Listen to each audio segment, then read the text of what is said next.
తెలంగాణలో AP deputy CM Pavan Kalyan tour రద్దయిందని ప్రచారం జరుగుతోంది. అనారోగ్యం వల్ల వాయిదా అని బీజేపీ నేతలు అంటున్నారు. కాంగ్రెస్ బీఆర్ఎస్ నుంచి వస్తున్న ఎదురుదాడితో పవన్ కళ్యాణ్ వెనక్కి తగ్గారన్న చర్చ కూడా నడుస్తోంది. అలాగే ఆంధ్రప్రదేశ్ పరిణామాలు కూడా కారణమని అంటున్నారు.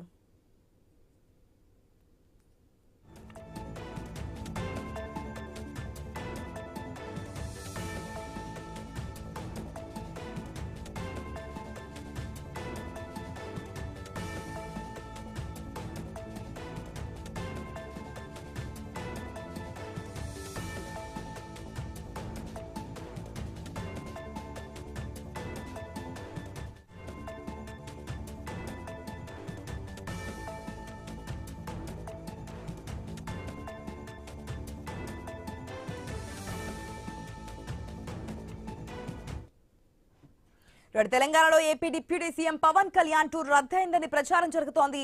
అనారోగ్యం వల్ల వాయిదా అని బీజేపీ అంటోంది. అటు కాంగ్రెస్ బీఆర్ఎస్ నేతల నుంచి వస్తున్నటువంటి ఎదురుదాడితో పవన్ కళ్యాణ్ వెనక్కి తగ్గారన్న చర్చ కూడా నడుస్తోంది. అలాగే ప్రజెంట్ ఆంధ్రప్రదేశ్ లో ఉన్నటువంటి పరిణామాలు కూడా ఈ టూర్ రద్దుకి కారణంగా తెలుస్తోంది. పూర్తి అప్డేట్స్ మా ప్రతినిధి స్వామి ద్వారా తెలుసుకుందాం. గుడ్ ఈవినింగ్ స్వామి. ఈ మధ్య కాలంలోనే మున్సిపల్ ఎలక్షన్ సంబంధించి అటు కిషన్ రెడ్డి రాష్ట్ర అధ్యక్షుడు రామచంద్రరావు కలిసి మాట్లాడిన తర్వాత పవన్ కళ్యాణ్ టూర్ ఉండబోతోంది తెలంగాణలో మున్సిపల్ ఎలక్షన్ సంబంధించి అని. కానీ ఇప్పుడు రద్దయింది అంటున్నారు, లేదంటే వాయిదా పడింది అంటున్నారు. ఏమైనా క్లారిటీ ఉందా? అంటే ఆశ తెలంగాణలో బీజేపీ మున్సిపల్ ఎలక్షన్స్ వేళ తన ఎన్డీఏ కూటమి భాగస్వామి పవన్ కళ్యాణ్ ప్రచారానికి వస్తారని చెప్పేసి అంతా భావించారు. అక్కడికి వెళ్లి పార్టీ రాష్ట్ర శాఖ అధ్యక్షులు రామచంద్రరావు కూడా పవన్ కళ్యాణ్ కలిసి మాట్లాడడం జరిగింది. దీంతో పవన్ కళ్యాణ్ ఎన్డీఏ కూటమి ఒక స్టార్ క్యాంపెయినర్గా తెలంగాణ మున్సిపల్ ఎలక్షన్స్లో నిజామాబాద్, కరీంనగర్, ఖమ్మం లాంటి ప్రాంతాలు ఆయన పర్యటిస్తారు, ప్రచారం చేస్తారని చెప్పేసి భావించారు. కానీ ఇప్పుడు అనూహ్య రీతిలో ఆయన పర్యటన వాయిదా పడిందని చెప్పేసి బీజేపీ వర్గాలు చర్చ కొనసాగుతుంది. ఒకవైపు తెలంగాణలో ఇటు కాంగ్రెస్, బీఆర్ఎస్ రెండు కూడా పవన్ కళ్యాణ్ పర్యటన పైన ఎదురుదాడి చేస్తున్నారు. నిన్న పవన్ కళ్యాణ్ రాకపోయినా పీసీసీ అధ్యక్షులు మహేష్ కుమార్ గౌడ్, ఇటు మంత్రి మరోవైపు ఇటు పొన్నం ప్రభాకర్, బీఆర్ఎస్ నేతలంతా కూడా స్పందిస్తున్నారు. తెలంగాణ రాష్ట్ర ఏర్పాటు సమయంలో కావచ్చు, ఆ తర్వాత కావచ్చు, పవన్ కళ్యాణ్ తెలంగాణ పైన చేసినటువంటి కామెంట్స్, రీసెంట్ గా కోమటిరెడ్డి వెంకటరెడ్డి స్పందించిన తీరు కావచ్చు, ఇవన్నిటిపైన పవన్ కళ్యాణ్ ఎందుకు తెలంగాణకు వస్తారు, ఏ ముఖం పెట్టుకుని వస్తారని చెప్పేసి బలంగా ఎదురుదాడి చేసే ప్రయత్నం చేశారు. దీంతో ఇప్పుడు పవన్ కళ్యాణ్ కూడా తన అనారోగ్యం కారణంగా వాయిదా పడట్టు జనసేన కార్యకర్తలు చెప్తున్నప్పటికీ కూడా తెలంగాణలో మున్సిపల్ ఎలక్షన్స్ లో ఆ పవన్ కళ్యాణ్ పర్యటన కాస్త తమకు ఉపయోగపడుతుందని చెప్పేసి బీజేపీ నేతలు భావించారు. బీజేపీ బలంగా ఉండేటువంటి కరీంనగర్ కావచ్చు, ఒకవైపు నిజామాబాద్, ఇటు సెటిలర్స్ ఎక్కువగా ఉండే, ఒకవైపు ఆంధ్రప్రదేశ్ ప్రభావం అధికంగా ఉండేటువంటి ఖమ్మం జిల్లా ప్రాంతాల్లో కొన్ని మున్సిపాలిటీల్లో కూడా ఆయన పర్యటించాలని చెప్పేసి షెడ్యూల్ కూడా చేసుకున్నారు. ఈ నెల 7, 8, 2 తేదీల్లో కూడా పవన్ కళ్యాణ్ తెలంగాణలో ఆయన పర్యటిస్తారు. ఆ బీజేపీ సపోర్టుగా బీజేపీ అభ్యర్థుల విజయం కోసం ఆయన క్యాంపెయిన్ చేస్తారని చెప్పేసి అంతా భావించినప్పటికీ కూడా ఇప్పుడు అనూహ్యంగా ఆయన పర్యటన ఒకవైపు రద్దయింది, ఒకవైపు ఆయన అనారోగ్యం కారణంగా రద్దయిందని చెప్పేసి బీజేపీ నేతలు అంటున్నప్పుడు కూడా ఆంధ్రప్రదేశ్లో తిరుమల లడ్డు వ్యవహారం కావచ్చు, అక్కడ జరుగుతున్నటువంటి స్థానిక రాజకీయ పరిస్థితులు కూడా ఇందుకు కారణం అని చెప్పేసి తెలంగాణ జనసేన నేతలు అంటున్నారు. వరుసగా ఆంధ్రప్రదేశ్లో అక్కడ CM Chandrababu Naidu, deputy CM ఒకవైపు డిప్యూటీ సీఎం పవన్ కళ్యాణ్ ఇద్దరు కూడా పలు సందర్భాల్లో పదే సమావేశం అవుతున్నారు. అక్కడ తిరుమల లడ్డు వ్యవహారం కాస్త ఒక 1 మెన్ కమిటీ ఇప్పటికీ ఏర్పాటు చేశారు.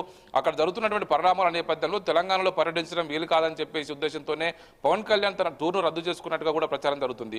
మరోవైపు కొద్దిసేపటి క్రితమే బీజేపీ అధ్యక్షులు రామచంద్రరావు తెలంగాణలో బీజేపీ మున్సిపల్ ఎలక్షన్స్ మేనిఫెస్టోను రిలీజ్ చేశారు. ఒకవైపు రాష్ట్ర ముఖ్యమంత్రి రేవంత్ రెడ్డి వ్యవహార శైలిపైన ఆయన ఒకవైపు మండిపడ్డారు. ఒకవైపు ఇప్పటికే బీజేపీ కార్యకర్తల్ని, నాయకుల్ని టార్గెట్ చేసి వరుసగా పోలీసులతో వేధిస్తున్నారు. కావాలని చెప్పేసి చాలా చోట్ల ప్రచారం చేయకుండా అడ్డుకుంటున్నారు. తమ పార్టీ అభ్యర్థుల్ని విత్డ్రాల్ చేసుకోవాలని చెప్పేసి ఇప్పటికే ఇబ్బంది పెట్టారని చెప్పేసి కూడా రామచంద్రరావు సీఎం రేవంత్ రెడ్డి పైన ఒకవైపు ఆగ్రహం వ్యక్తం చేశారు.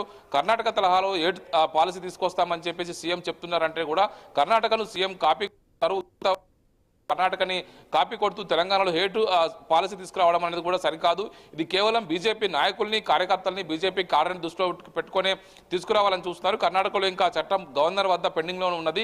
తెలంగాణలో ఆ చట్టం తీసుకొస్తే తొలుత సీఎం రేవంత్ రెడ్డి మీద అలాంటి వైపు కేసులు నమోదు చేయాలి. ఆ చట్టం ప్రకారం, ఆ పాలసీ ప్రకారం ఇప్పటికే జూబ్లీహిల్స్ బై ఎలక్షన్స్ లో కావచ్చు, మిగతా అనేక సమయాల్లో కూడా సీఎం రేవంత్ రెడ్డి పదే 2 వర్గాలను, 2 మతాలను కించపరిచే విధంగా, రెచ్చగొట్టే విధంగా వ్యాఖ్యానిస్తున్నారు. ఈ పాలసీ ఆయనకే వర్తిస్తుందని చెప్పేసి కూడా బీజేపీ నేతలు ఎదురుదాడి చేస్తున్నారు. ఈసారి బీజేపీ మున్సిపల్ ఎలక్షన్స్ లో గత మున్సిపల్ ఎలక్షన్స్ లో తెలంగాణలో 2 మున్సిపాలిటీలు మాత్రమే దక్కించుకున్నటువంటి భారతీయ జనతా పార్టీ గతంలో నారాయణపేట, మక్తల్ కావచ్చు, వైపు ఇటు మణికొండ కావచ్చు, 2 మున్సిపాలిటీలే బీజేపీ విజయం సాధించింది.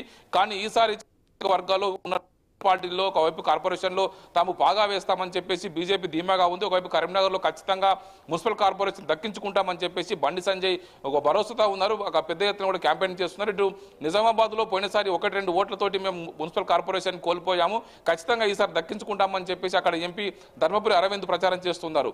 ఈ రోజు అక్కడనే ముఖ్యమంత్రి రేవంత్ రెడ్డి కూడా మున్సిపల్ ఎలక్షన్ ప్రచారంలో భాగంగా నిజామాబాద్కు వెళ్లారు. అక్కడ ఇప్పటికే నిజామాబాద్లో సీఎం రేవంత్ రెడ్డికి, స్థానికంగా ఉన్న పిసిసి అధ్యక్షుడు మహేష్ కుమార్ గౌడ్కి ఓపెన్ ఛాలెంజ్ చేస్తూ ధర్మపురి అరవింద్ బహిరంగంగా వీడియోలు కూడా రిలీజ్ చేయడం జరిగింది. మొత్తానికైతే మున్సిపల్ ఎలక్షన్స్ వేళ BRS, BJP, Congress triangle fight లో ఈసారి ఎవరు ఎన్ని దక్కించుకుంటారని పక్కన పెడితే మాత్రం ఎలక్షన్స్ ఒక ప్రచారం అయితే రసవత్తరంగా కొనసాగుతుంది. పోయినసారి 141 మున్సిపాలిటీలకు గాను 130కి పైగా బీఆర్ఎస్ దక్కించుకుంది. 6 మున్సిపాలిటీల్లో కాంగ్రెస్ బాగా వేస్తే 2 మున్సిపాలిటీల్లో పోయినసారి బీజేపీ దక్కించుకుంది. కానీ ఈసారి ఎవరికి వారు తీసిపోకుండా ప్రచారంలో దూసుకుపోతున్నారు. ఇప్పటికే భారతీయ జనతా పార్టీ తరఫున కేంద్ర అధ్యక్షులు ఒకవైపు నితిన్ నబీన్ మహబూబ్ నగర్ లో ఒకవైపు భారీ బహిరంగ సభలో పాల్గొన్నారు. మరోవైపు దేవేంద్ర ఫడ్నవీస్ రేపు నిజామాబాద్ లో పర్యటించబోతున్నారు. వరుసగా వివిధ కేంద్ర జాతీయ నాయకులంతా కూడా తెలంగాణలో మున్సిపల్ ఎలక్షన్స్ ని తెలంగాణలో అధికారం రావడమే లక్ష్యంగా టార్గెట్ చేసుకుని పట్టణ ప్రాంతాల్లో బలంగా ఉండేటువంటి భారతీయ జనతా పార్టీ క్యాడర్ని కావచ్చు, ఓటర్ని ఆకర్షించుకోవడమే లక్ష్యంగా ఎలక్షన్ ప్రచారంలో అయితే దూసుకుపోతున్నారు. అయితే ఇలాంటి సందర్భంలో తమ ఎన్డీఏ భాగస్వామిగా ఉన్నటువంటి జనసేన అధినేత పవన్ కళ్యాణ్ టూర్ రద్దు కావడం కూడా బీజేపీ శ్రేణులు సరికొత్త చర్చకు దారితీసింది. ఒకవైపు తెలంగాణలో ఒకవైపు కాంగ్రెస్, బీజేపీలు బీఆర్ఎస్ క్యాడర్ను ఒక జనసేన నుంచి అధినేతగా ఆయన వస్తే గతంలో ఆయన చేసినటువంటి కామెంట్స్ పార్టీకి నష్టం చేస్తే కూడా కొంత చర్చించుకున్న తర్వాతనే ఈ టూరు రద్దయినట్టుగా కూడా అంతా ఒకవైపు లోపల చర్చ అయితే కొనసాగుతుంది. ఆశ.